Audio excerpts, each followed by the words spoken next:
Senin malam Selasa kita akan mengkaji kitab Fathul Qorib Mujib. Pada kesempatan yang lalu kita telah membahas tentang motivasi dalam pendidikan untuk merapikan soft. Dan sekarang kita masuk dalam pembahasan yang baru tentang sholat berjamaah. Bismillahirrahmanirrahim. Wa qala musannif rahimallahu ta'ala wa nafa'ani wa iyyakum fi darain amin ila anqal. At-targhib fil jamaah wal imamah wa targhib min at-takhallufi 'anil jamaah.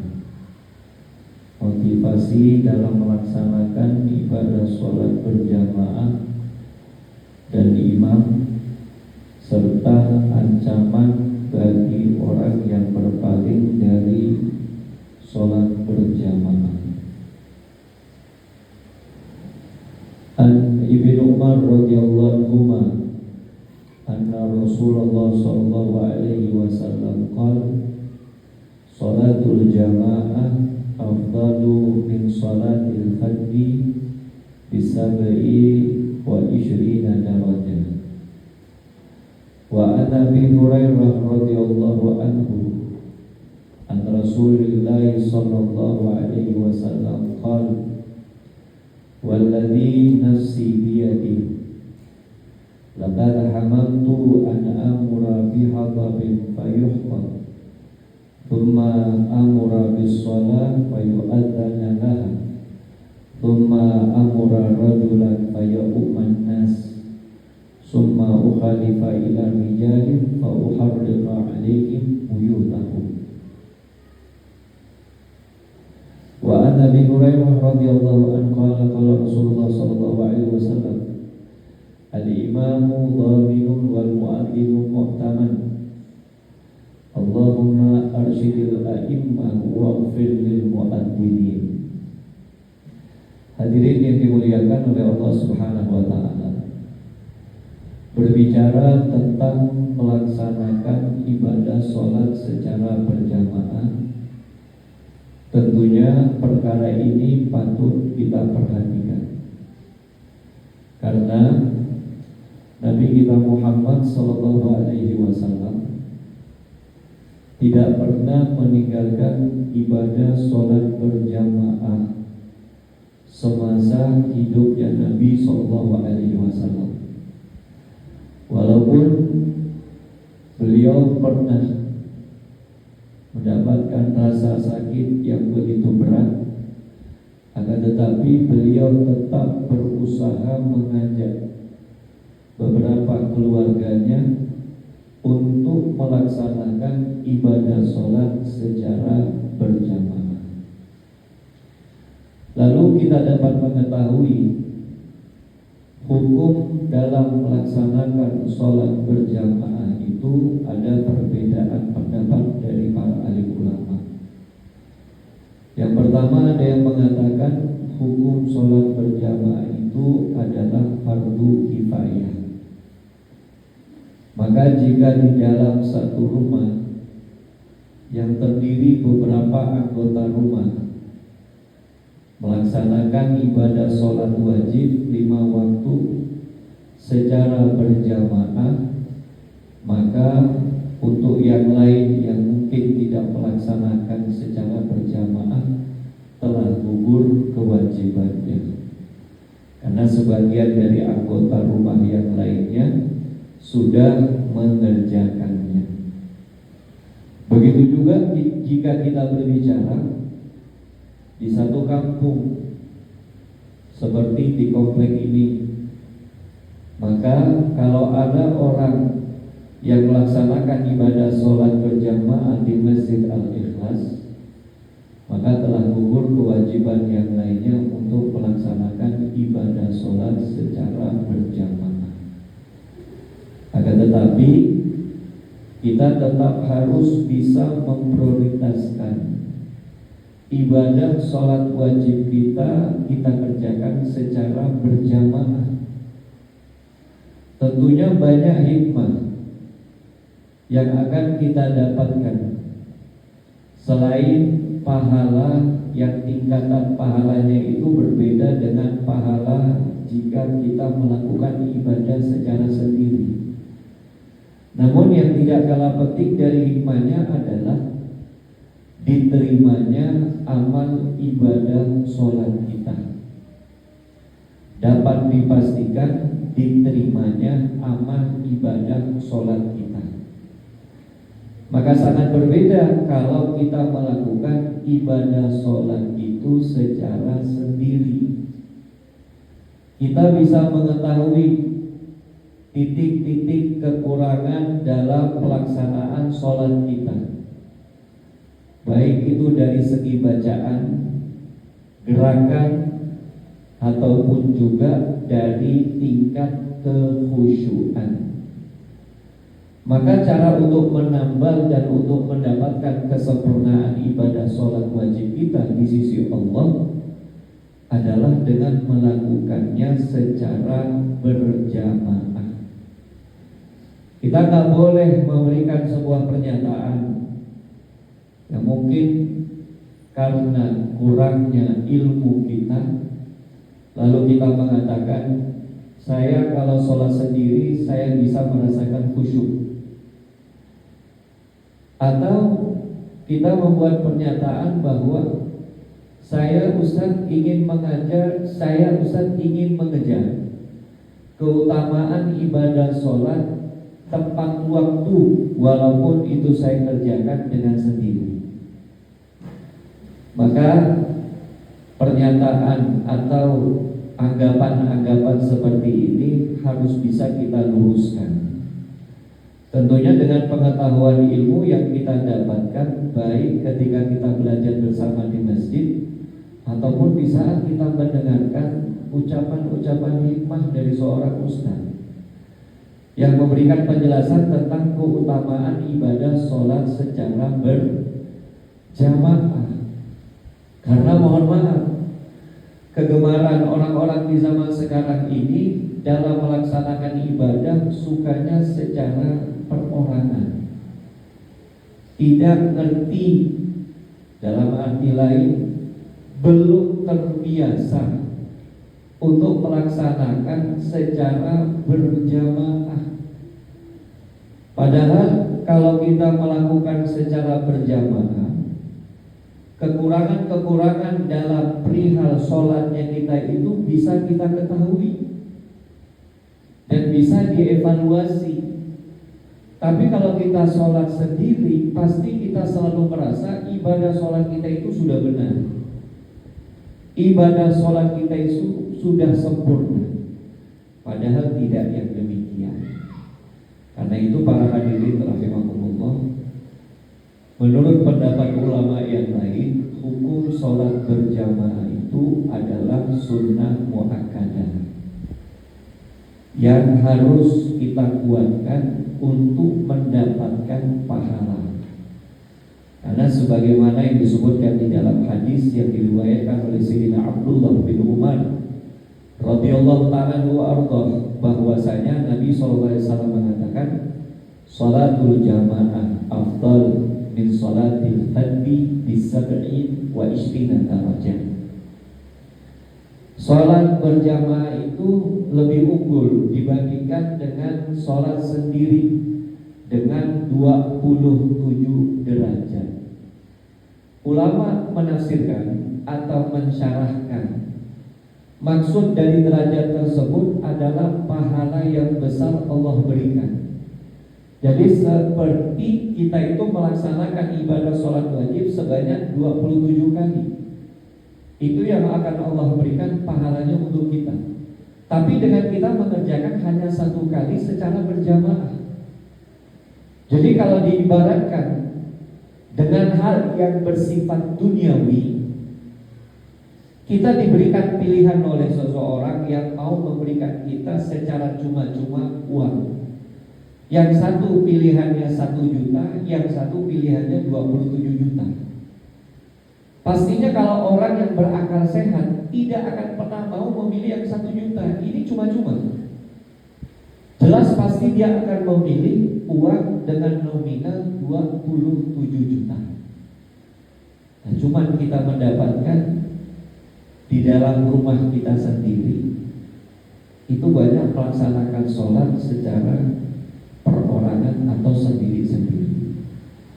Begitu juga ketika kita mampir di satu masjid misalnya, atau biasanya yang kadang sering terjadi di tempat-tempat ibadah seperti musola yang ada di mall atau di perkantoran, yang di sini sholat, yang di situ sholat, yang di belakang nanti sholat.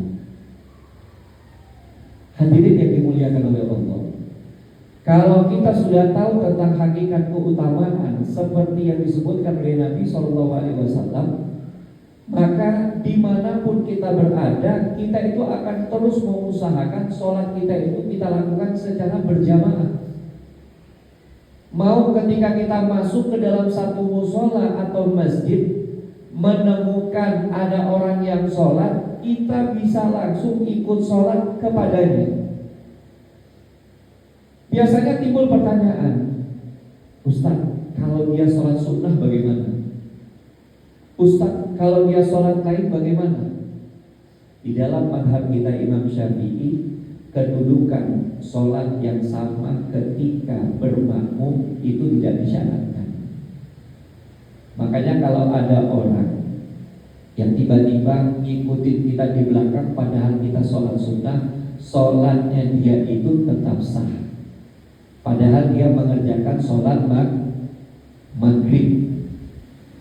Cuman kalau bisa diberikan peringatan, dia sholat sunnah kalau ada orang, kalau enggak dari kitanya juga bisa. Tapi kalau dia tetap sholat, sholatnya tetap sah. Kalau dia mau pulang, boleh, ya. Tapi jangan langsung kita menyalahkan sholatnya itu tidak sah. Makanya kalau Anda seperti saat ini bekerja, bisa berjamaah, makan bisa berjamaah, jalan-jalan bisa berjamaah atau berbarengan. Tapi ketika sholat, Anda duluan ya, Anda nanti ya, Anda nanti nyusul. Kok bisa secara terpisah-pisah? Ini seringkali terjadi para ikhwan, terutama di saat kita sedang berada di kantor, di saat kita sedang melakukan tamasya, jalan kemana, sholat itu sendiri. Makanya perlu satu orang, selain dia mengetahui tentang keutamaan pahala sholat jamaah, bisa kita katakan dia itu bisa menjadi pemimpin kita dalam ibadah sementara waktu. Jadi kalau kita bisa menundukkan egonya kita mengatakan kepada teman kantor kita, nanti kalau kamu mau sholat sama saya ya, jangan lupa ajak saya. Ente ini imamnya anak. Ibaratnya seperti itu, Pak. Supaya dalam setiap ibadah yang kita kerjakan seperti sholat 5 waktu itu, kuncinya diterima oleh Allah Subhanahu wa ta'ala. Dan kalau kita menelusuri kata para alim ulama, hikmah dianjurkannya syariat mengerjakan ibadah sholat secara berjamaah itu untuk menyatukan hati kita antara satu dengan yang lainnya. Mulainya dari mana? Dari rumah. Kalau Anda sejauh ini tinggal di rumah bersama istri Anda, bersama anak Anda, cuma sering terjadi perselisihan, walaupun mungkin hanya lisan saja, ketidakcocokan antara istri dengan suami, ketidakcocokan antara seorang bapak dengan anak, itu biasanya hatinya belum bersatu karena sering sholat sendiri-sendiri. Anak sholat sendiri, bapak sholat sendiri, emaknya sholat sendiri. Maka bagaimana upaya untuk menyatukan hatinya? Cari satu waktu dalam 5 waktu sholat, kerjakan secara berjamaah. Dan ini menjadi sebuah problematika yang terjadi di kehidupan kita sekarang. Begitu juga kalau dalam ruang lingkup yang lebih luas. Kita sekarang tinggal di satu komplek. Kalau tidak ada salah satu fasilitas umum yang dibangun oleh perumahan seperti masjid, antara satu rumah ke rumah, antara satu tetangga dengan tetangga, itu gak akan pernah mudah untuk menyatu. Menyapa saja susah, mau kenal aja sulit. Tapi dengan dibangunnya masjid, kemudian kita dianjurkan untuk berjamaah di masjid, kita bisa bersatu dan saling kenal. Bapak tinggal di mana Pak? Kompleknya sebelah. Bapak tinggal di mana? Saya di depan. Pas masuk komplek, namanya Fulan bin Fulan, namanya Fulan bin Fulan. Nanti kalau ada kegiatan hari besar Islam, kalau ada kegiatan hari besar nasional, kita semuanya bisa menyatu. Sebab dalam pelaksanaan sholat kita lakukan secara berjamaah. Lalu kemudian kalau kita mengkomentari, kenapa laki-laki yang lebih banyak di masjid dibandingkan dengan perempuan? Karena kalau kita melihat dari sejarah saja, mereka yang sholat di masjidnya Nabi itu semuanya laki-laki. Dan istri-istri para sahabat Nabi SAW pun tidak pernah diminta, dipaksakan untuk sholat berjamaah di masjid. Lalu apa hukumnya? Hukumnya sama, ya, hukumnya sunnah. Tapi kalau sudah perempuan yang bisa mengundang fitnah jika turun ke masjid, maka itu bisa jatuh hukumnya haram. Misalnya dia perempuan masih gadis, dia sholat berjamaah. Begitu sholat, Masya Allah, kita tahu masih gadis umur 17 tahun, dia dandan ataupun tidak dandan, itu sudah bisa menjadi fitnah. Walaupun turunnya itu ke tempat ibadah seperti masjid. Maka kata Nabi SAW, afdolnya sholat seorang wanita itu di dalam rumah. Kalau bisa lebih dalam lagi, tepatnya di dalam kamar, yang sekiranya tidak dilihat oleh orang yang bukan mahram. Ya, makanya ulama mengatakan, para hadirin, diperbolehkan bagi suami itu untuk mengulangi sholat jika diminta oleh istri untuk menjadi imam.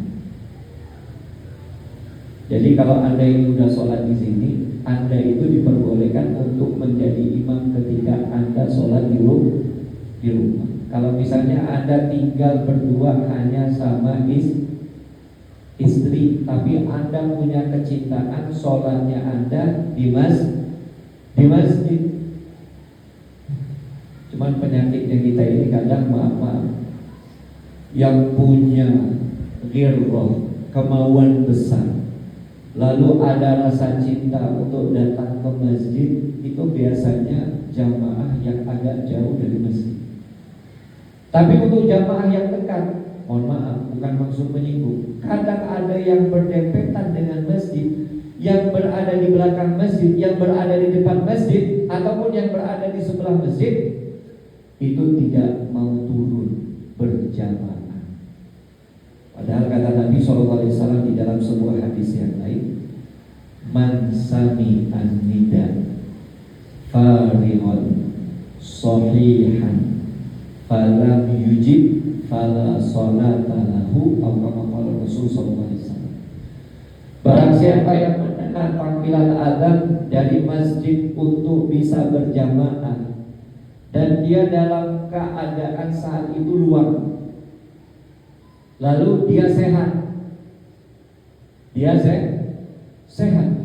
tapi dia tidak memenuhi panggilan tersebut, maka sekalipun dia sholat di dalam rumah, sholatnya itu tidak diterima. Tapi ada pendapat dari ulama, Sholatnya diterima, cuman dia tidak mendapatkan kesempurnaan pahala dari Allah Subhanahu wa ta'ala. Memang Pak, bagi kita orang-orang di akhir zaman ini, kadang ada yang senang rumahnya itu dekat masjid, tapi ada juga yang tidak senang kalau rumahnya itu benar-benar dekat dengan masjid. Ya, seperti riwayat hadis yang tadi saya sebutkan, khawatir sholatnya itu tidak sempurna. Ya, kita kalau tahu kita memilih rumah dekat masjid, berarti kita ini harus bisa mengajak hati kita untuk bisa turun ke masjid. Saya kasih contoh. Di dalam riwayat itu pernah diceritakan ada seorang sahabat Nabi SAW yang bernama Abdullah bin Umi Maktum. Beliau ini, mohon maaf, tidak bisa melihat alias buta. Beliau mengadu kepada Nabi Muhammad SAW, "Ya Rasulullah, bagaimana dengan saya? Saya ini mau sholat berjamaah di masjid, tapi kebetulan rumah saya ini jaraknya cukup jauh dari masjid. Sementara pandangan mata saya sudah gak bisa memandang." Maka Nabi dengan simpel mengatakan kepada Abdullah bin Umi Maktum, "Apakah kamu masih mendengar suara adzan?" "Na'am ya Rasulullah, saya masih mendengar suara adzan." "Kalau kamu masih mendengar suara adzan, maka tidak ada uzur bagimu untuk datang ke masjid." Ini orang yang, mohon maaf, matanya buta. Bagaimana dengan kita mata yang sehat, badan yang sehat, tapi terkadang malas untuk datang ke masjid. Makanya para hadirin rahimakumullah, di dalam hadis yang berikutnya Nabi SAW itu memberikan ancaman kepada setiap orang yang tidak mau melaksanakan ibadah sholat secara berjamaah di masjid. Apa ancaman Nabi SAW? Membakar rumah-rumah mereka. Membakar rumah-rumah mereka. Sampai Rasulullah itu mengatakan kepada para sahabat, "Kalau memang ada yang bisa menggantikan aku untuk menjadi imam, biarkan orang lain yang menjadi imam. Sementara aku keluar dari masjid ini, lalu aku akan mendatangi satu persatu dari rumah kalian. Kalau aku mendapati kalian tidak keluar untuk berjamaah, maka akan aku bakar rumah-rumah kalian."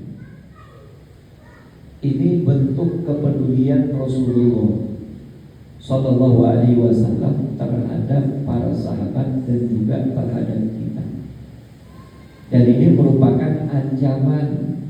Bukan berarti kita langsung turun bakar rumah di belakang kita, bakar rumah di sebelah kita, gara-gara tidak melaksanakan ibadah sholat secara berjamaah. Cuma tidak.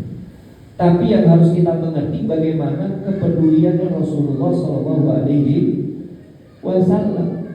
Jangan kita mudah mengatakan yang penting sholat. Kita ganti yang penting sholat berjamaah. Karena maaf, wudhunya kita masih tidak genah, apalagi sholatnya kita secara perorangan lebih tidak genah lagi. Maka satu-satunya cara yang terbaik adalah dengan melaksanakan ibadah sholat secara berjamaah. Ya Allah, kalau Anda lihat di dalam banyak kitab itu para hadirin, banyak para alim ulama itu mengisahkan dirinya. Dari satu waktu ke waktu, ketika mereka itu menangis, kebingungan, mereka ditanya oleh sebagian orang, "Kenapa Anda menangis?" Maka mereka menjawab, "Saya tidak dapat melaksanakan sholat berjamaah." Ketemu lagi satu ulama, "Kenapa Anda menangis?" "Saya tidak dapat takbiratul ihram bersama imam." Ini keutamaan yang besar sampai membuat mereka itu menangis.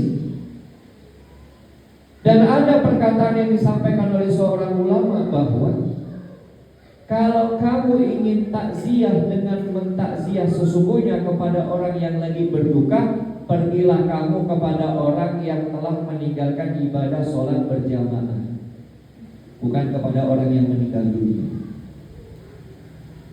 Artinya apa? Pahala yang dilewati ketika meninggalkan ibadah sholat berjamaah itu sangat besar dibandingkan dengan yang lainnya. Makanya para alim ulama itu mereka sangat menjaga terutama dalam perkara sholat. Mereka tidak mau melewatkannya kecuali harus secara berjamaah. Mereka juga tidak melewati sholatnya kecuali harus bisa mendapatkan takbiratul ihram bersama imam.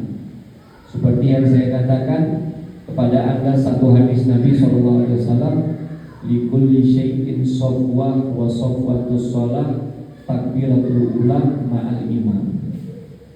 Dalam segala sesuatu itu ada intisari, dan intisarinya sholat adalah takbir pertama bersama imam. Jadi kita nggak boleh merasa bahagia, senyum kalau kita ini selalu menjadi orang yang sholatnya masbuk, apalagi sholatnya sendiri. Penting sholat daripada ini tidak sholat. Yang penting sholat biar sendiri, tidak apa-apa. Ubah pola pikirnya kita, tujuannya kita untuk melaksanakan sholat, kecuali sholatnya itu secara berjamaah.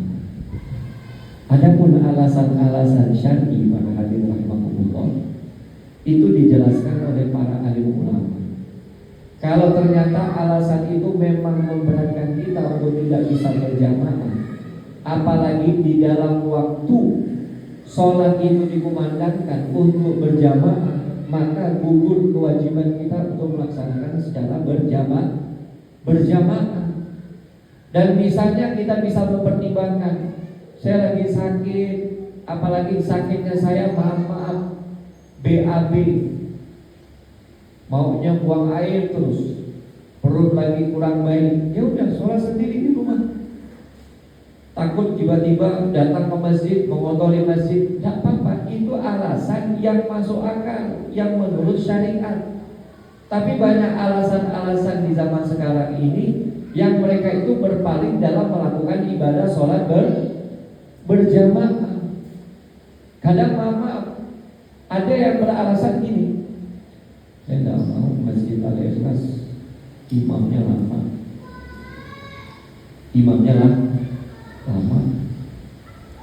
Saya tidak mau sholat di situ, ribut. Pertanyaannya, masih bisa nggak sholat di tempat lain? Masih. Jalan. Masih bisa nggak sholat bersama dengan yang lain? Masih. Sholat. Ya, ulama fikih itu mengajarkan dengan segala macam kemudahan para hadirin, bahkan termasuk bagian sunnah. Kalau kita mau melaksanakan ibadah sholat secara berjamaah, walaupun sholat itu diakhiri, tentunya sholat yang cukup panjang waktunya. Misal isya, waktu masuk isya 7.15, ketika azan dikumandangkan, lihat tidak ada orang yang bisa diajak berjamaah. Kan dia sama si bulan, WA dia, jangan lupa jam 8 kita ketemuan di rumah, nanti sholat isya sama saya. Atau ketika kita pulang dari kantor ke rumah, kita bilang ke istri, sayang maghrib nanti berjamaah ya, habis abang pulang tunggu. Ditunggu sama istri 10 menit, 15 menit ya, sunnah. Dan itu bisa menyatukan hati kita, antara kita sebagai suami dengan istri ya. Dan itu juga kalau kita mau memberikan pendidikan untuk anak-anak, kita itu mengajak mereka untuk ibadah sholat secara berjamaah. Walaupun gerakan mereka belum sempurna, belum baik, tapi mereka tahu, oh di depan ada imam, Nanti di belakang ada makmum, di belakang lagi ada makmum. Tahu, ya. Karena memberikan ilmu kepada anak kecil itu mulai dari usia dini, baik dari penglihatannya secara langsung atau pendengarannya secara langsung, itu masuk. Ya, itu masuk. Kemudian yang terakhir, di sini diingatkan oleh Nabi SAW, al-imamu dhaminun wal mu'adinu mu'taman. Seorang imam itu memiliki tanggung jawab, dan seorang tukang azan itu adalah orang yang dapat dipercaya. Lalu Nabi berdoa, Allahumma arsyidil imam, Allahumma arsyidil a'imah. Ya Allah, berikanlah petunjuk kepada para imam, dan berikanlah pengampunan kepada orang-orang yang mengambil profesi sebagai tukang azan. Ini doa dari Nabi 1400 tahun yang lalu, dan itu berlaku. Maka apa yang bisa kita petik dari peringatan Nabi SAW ini? Untuk Anda, siapapun Anda yang bertugas menjadi imam, Anda itu bertanggung jawab untuk membawa makmum Anda di hadapan Allah. Ketidaksempurnaan itu bisa saja terjadi di dalam diri kita, apalagi kalau kita berposisi sebagai imam. Maka maaf, posisi imam khususnya rawatib di masjid itu tidak hanya bermodalkan peci putih, tidak hanya bermodalkan gelar Pak Haji, tidak hanya bermodalkan jabatan tinggi, tapi dia harus memenuhi kriteria syarat sebagai seorang imam. Amin. Dan salah satunya yang disebutkan oleh Nabi SAW adalah dia harus lebih mengerti dalam perkara sholat. Dia harus lebih mengerti dalam perkara sholat. Makanya maaf, kadang ada sebagian dari kita mentang-mentang masjidnya masjid Bapak dia diamanahkan untuk mengurus masjid, maka kemudian dia seakan-akan punya hak yang besar untuk menentukan siapa yang imam, siapa yang ini, macam-macam. Dan itu seringkali terjadi. Saya kasih contoh, ada satu masjid Pontianak, tidak usah saya sebutkan masjid. Ya. Jadi ada satu orang yang dipercaya sebagai ketua takmir masjid. Kalau sudah datang masuknya waktu sholat, dia azan. Udah azan dia koma sampai adanya dia imam. Sampai adanya dia imam. Kemudian kalau ada pengajian seperti yang kita laksanakan ini, dia berikan kata sambutannya itu kayak ustaz. Padahal latar belakangnya belum jadi ustaz. Ustaz punya waktu 40 menit, dia ngasih kata sambutan kurang lebih 25 menit. Sisanya baru ustaz. Oh, ini kan bahasa itu kemaluan. Betul? Ada lagi satu pengurus masjid dipercaya sebagai ismu dakwah, seksi bagian dakwah dan ibadah, memberikan pengumuman jadwal khutbah hari khotib hari ini Ustadz Zain misalnya, sedangkan untuk muazin Ahmad, sedangkan imam saya sendiri. Dia yang ngasih pengumuman, dia langsung bilang yang imamnya saya sendiri. Yang imamnya saya sendiri. Ketika ditanya, wah ini ketetapan pengurus, ya, ini yang sudah berlaku. Cuman anehnya kok dia yang mengumumkan sendiri. Jadi terkadang menjadi polemik di tengah masyarakat. Polemik di tengah masyarakat. Dan kadang maaf, saking malunya, kalau misalnya sebuah kasus ada imam buang angin, dia malu untuk membatalkan sholatnya, kemudian mundur, tetap dia sholat. Tanggung jawab dia di hadapan Allah. Makmum sih oke-oke aja, ya. Makmum udah tahu dia buang angin, sah sholatnya. Imamnya ini yang menjadi perkara besar. Dia anggap, wah ini kalau ada batalkan ini berarti orang udah tahu anak kentut, malu nanti imam isya malu, imam subuh malu. Seharusnya yang Anda lakukan kalau Anda tahu dengan agama, khususnya bagian fikih, Anda harus membatalkan dan keluar dari sholat, ya, dan keluar dari sholat, kemudian digantikan yang di belakangnya. Nah, cuma kalau tidak tahu, merasa gengsi, akhirnya tidak digantikan. Ini misalnya sebuah kasus yang terjadi, paham ya? Kemudian untuk tukang azan, ya, untuk tukang azan itu dikatakan oleh Nabi SAW sebagai muktaman, orang yang dapat dipercaya. Makanya dia harus mengetahui dengan betul kapan masuknya waktu sholat. Kalau dia azan di luar masuknya waktu sholat, berarti dia tidak amanah, alias berkhianat, dan dia tidak mendapatkan doa dari Nabi SAW. Kalau seandainya dia azan maghrib jam 5:30, ternyata dia azan jam 5:15, orang sholat, tanggungan tukang azan, ya, sholatnya dia tidak sah, karena sholatnya bukan tepat waktu.